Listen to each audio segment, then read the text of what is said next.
Right now, we're seeing Israel and Iran go to war with one another. But what's interesting about this is that Iran, which was formerly known as Persia, is actually mentioned in the Bible as one of the 5 nations Israel would be in conflict with in the last days. So then, where's the other 4? The Bible tells us in Ezekiel 38 that eventually Libya, Sudan, Turkey, and Russia are going to join Iran in an attack against Israel on their northern hills, known as the Golan Heights today. What's interesting about this is that all of the nations involved in this attack currently have relative peace with one another, and a mutual hate for the nation of Israel, with the exception of maybe Russia. But that's actually part of the prophecy too. The Bible says that Russia and its leader are going to have to be somewhat coerced to join the nations in this battle. Maybe for economic or political reasons, we don't know. But what we do know is that all of these nations are going to collectively attack the Jewish state of Israel. But God is going to intervene. Now, before I tell you how God's going to intervene, you first need to know why God's going to intervene on Israel's behalf. And it has nothing to do with how Christianized Israel is. In fact, Israel has one of the smallest populations of Christians in the world. The Bible says that God picked Israel as his chosen people, not because they were so great or righteous. He picked them because they were small and weak.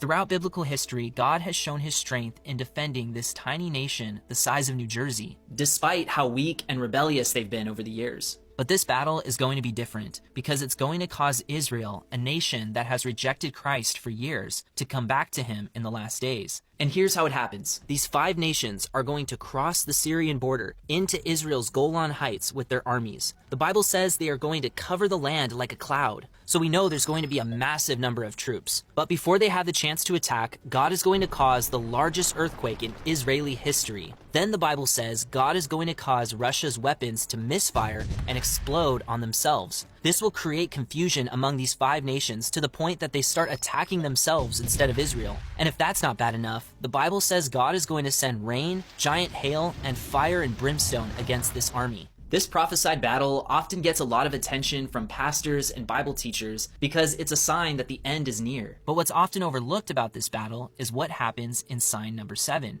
This sign actually happens simultaneously with the last sign we just covered. And it has to do with the nations not mentioned in this battle. Another sign that we as students of Bible prophecy should be looking for as an indication of the last days is that many nations who were once hostile against Israel, like Egypt, Iraq, and other modern Arab states, are now either at some level of peace with Israel or are mostly indifferent towards the Jewish state. But it goes even deeper than that. Nations who have defended Israel in the past, like the United States, are no longer going to come to Israel's aid. God is the only one who's going to defend this tiny nation when this attack takes place. This means that in the last days, you're going to see the US become less of an ally of Israel, or will be so overwhelmed by its own problems, it won't be able to help. Now, this next sign is highly debated, like most of the signs in this video. So how about we look at what the Bible says together?